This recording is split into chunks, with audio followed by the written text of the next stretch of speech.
Last time I saw you was September of 2023. I was very pregnant. Y'all were actually the moment that I realized I could no longer hide my pregnancy because I thought I was working it. And I rolled into the dressing room and everybody was like, and I was like, okay, we are going to have to talk about me having a baby sometime soon. And we were talking about The Devil I Know. Yes. And so a year after, like, what is filling you up? Just generally speaking, what's filling you up?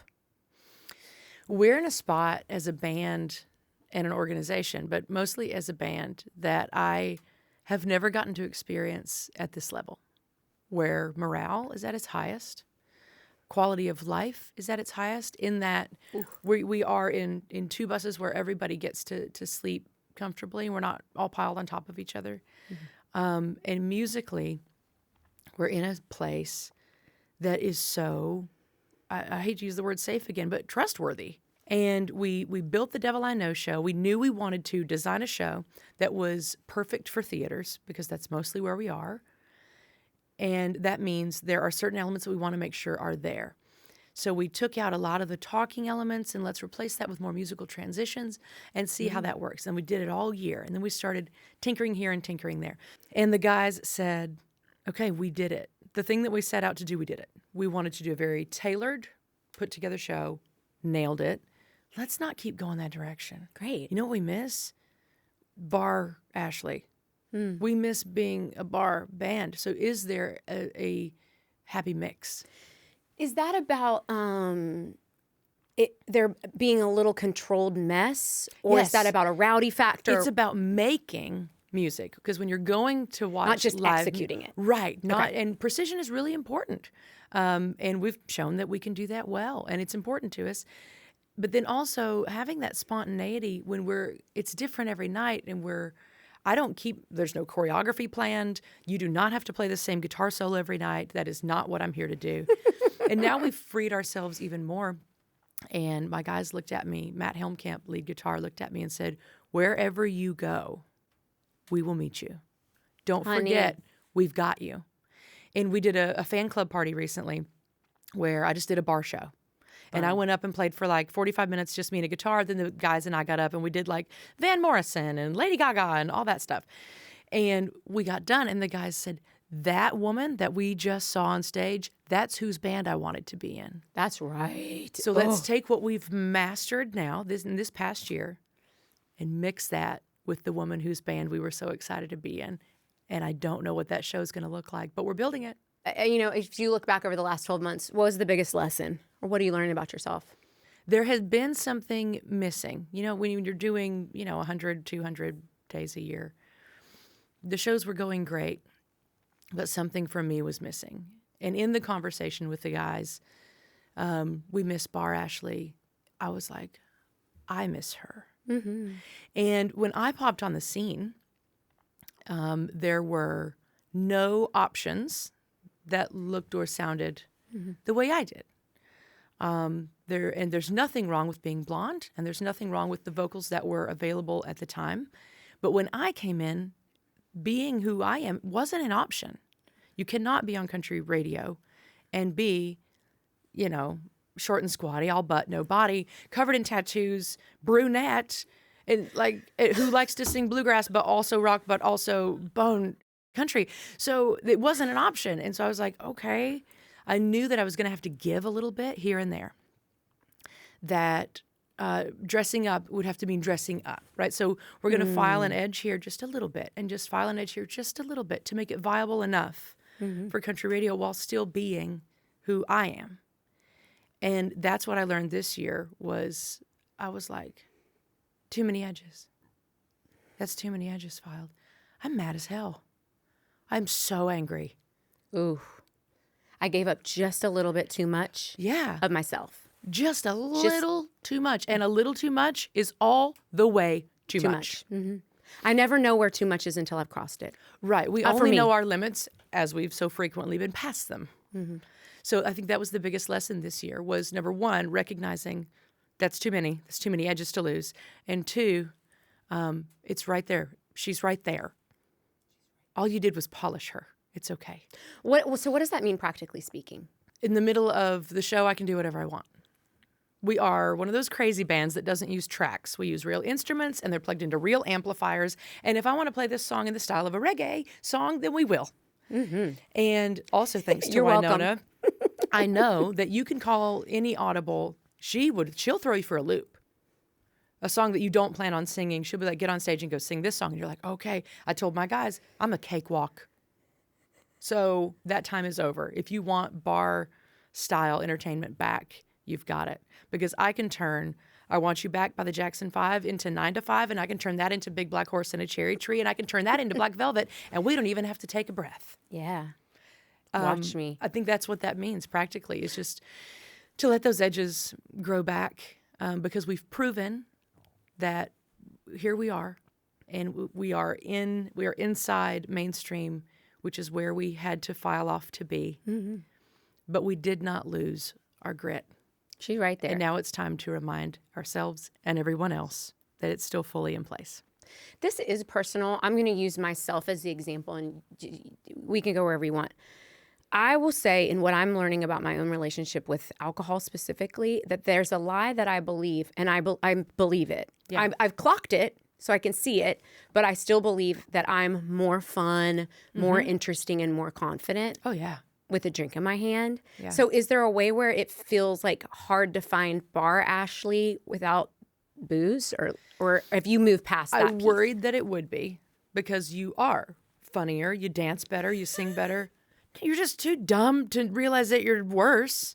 You just think it's more fun because you turned off the part of your brain that knows the difference. And Jelly Roll said it my favorite way that anyone has talked about my change in lifestyle. And he said, you're my favorite kind of sober person. You're the same homie you always were. The only thing different is what's in the cup.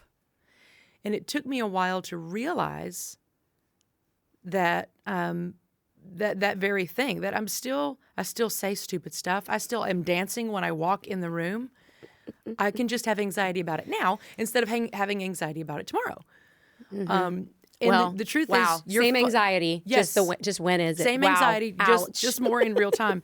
And once you realize that part of you was never controlled or brought on by alcohol, then you can meet it, make space for it, and have the anxiety that sometimes goes along with it.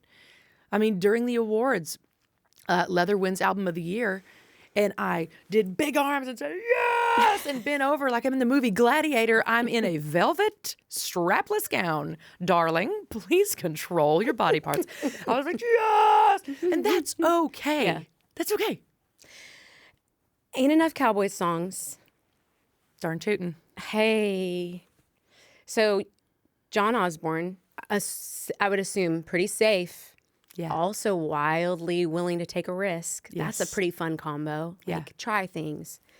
This song, like, part of me was like, is this a song about integrity?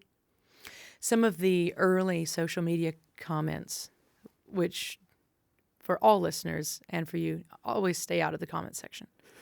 Dumpster fire. Absolutely. Were people saying, how can you write a song about a group of people that are misogynistic and homophobic and all of these awful things? And of course, I don't answer those, but I'm like, I'm so sorry that that's been your experience. Yeah. With what the word cowboy means. It means integrity. It means hard work. Being where you say you are, doing what you say you're going to do.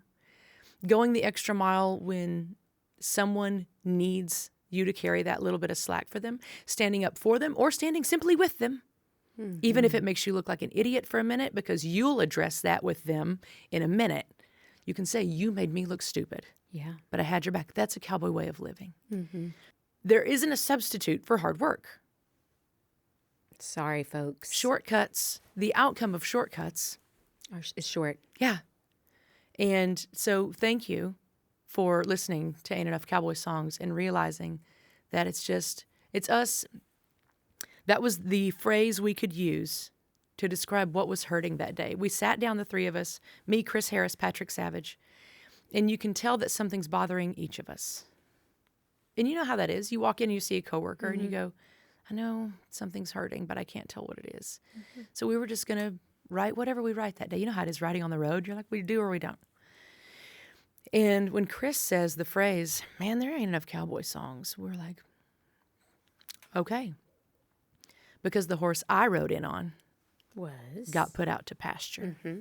And someday they'll put me there too. Mm-hmm, mm-hmm. The horse I rode in on was go play bars everywhere you can, get to town, play every bar you can while still playing the other bars that you were playing. Mm-hmm. Just do more. Build an audience, build an audience, build an audience. Give yourself some value, because this is all pre-social media, really. I mean, It exists, but it's not how we function. Right. And there wasn't no money attached. Correct. Like, you couldn't have a life, like a touring life. And this might have been, I mean, I moved here in 2005, so this is just like MySpace and Facebook days. Yeah. You build an audience, you build value. You get to town, you go to every writer's night you can, you network, and you start to make yourself known by word of mouth. And you make your fans and followers by a handshake or sitting down and having a beer with these 3 guys from Australia who still come to shows in the U.S. when they're here. Mm. And that's the horse I rode in on. And she got put to pasture. And that way of life, I'm so thankful for it. Mm-hmm. And things evolve, and they should. Our music evolves. What is considered is country, isn't country. I'm not worried about the definition. Our music should evolve, because songs have messages and souls need them. Mm-hmm. So I don't care what side of the genre line you're on. But if we lose the touchstone, the songs that made you want to write songs, we're in trouble. If you think about Mark Chestnut, I'll think of something, oh my gosh, strong. Pam Tillis, 2 records really stick out to me, Homeward Looking Angel and Sweetheart's Dance. Really, really vital in what I would sound like. Mm-hmm. And if we lose those touchstones, then we're in trouble. And if you think about what music, if you think about our job now, I think about the songs that made us want to make music, who made us the songwriters we are, the Christofferson songs we heard, the Townes Van Zandt that we heard, the Van Morrison that we heard, the Janis Joplin that we heard. We are all just the sum of every song we've ever heard and every movie we've ever seen. Mm-hmm. I'm so happy for the things that created me. And then when I look at who's coming up and who's moving to town, and I'm listening to the songs that will be responsible for shaping them,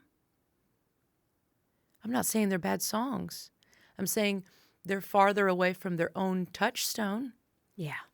And we just need to make sure. I picture the scene in the original Twister where Bill and Joe are in the middle of the tornado, and they're in that field, and there's like a water pipe in the ground, and he takes his belt, I think, and wraps it around them and clips it to the thing. And even though all of this is going on around them, they know that they're tethered to the earth. Mm-hmm.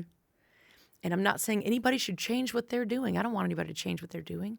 For me, I needed to be tethered back to the touchstone. Yes. I'm going to go ahead and assume / hope that this means the faucet's on and there's like a larger body of music coming. I'm not asking you to make me any promises, but what is there anything you can share? So normally there's a few ways we make records, right? And so the way Cowboy Songs happens is we write the song, we're excited, talk to my team about it. So we called John Osborne, and we went and cut it, and now we put it out. Great. That's a really great timeline. The other way that we put stuff together is we write songs, and then we put them all away for 2 years, and then we hope we remember which ones we thought were cool on that Tuesday at 3 p.m. Mm-hmm. Mm-hmm. And I don't want to do this one that way. Got it. So right now we have a whiteboard in the bus with several songs scratched down, stuff that we work on during like sound checks and things. And the reason Ain't Enough Cowboy Songs got cut first is because I went to each band member and said separately, of these songs, which one would you cut tomorrow? Ooh. Ain't Enough Cowboy Songs got the biggest vote. Here we are. Let's go. go. Our only criteria for putting new music out right now is, what do you want to play today? What do you want to say today? Yeah. And if that's a gospel song, fine, let's go work it out in sound check. And tomorrow it's a rock and roll song. That's fine. Let's go work it out in sound check, because that excitement, that momentum is self-building, and the songs will show you what belongs on a record instead of us doing what we've always been taught to do, which is try to make something out Force of it. these, and it doesn't always. And a lot of times it does work. Sometimes it doesn't feel right. Even if it does work, what if it doesn't feel right? Right. So this feels right. I don't know what the next thing after Ain't Enough Cowboy Songs is. I know that we have it. I just don't know which one of them gets to land next.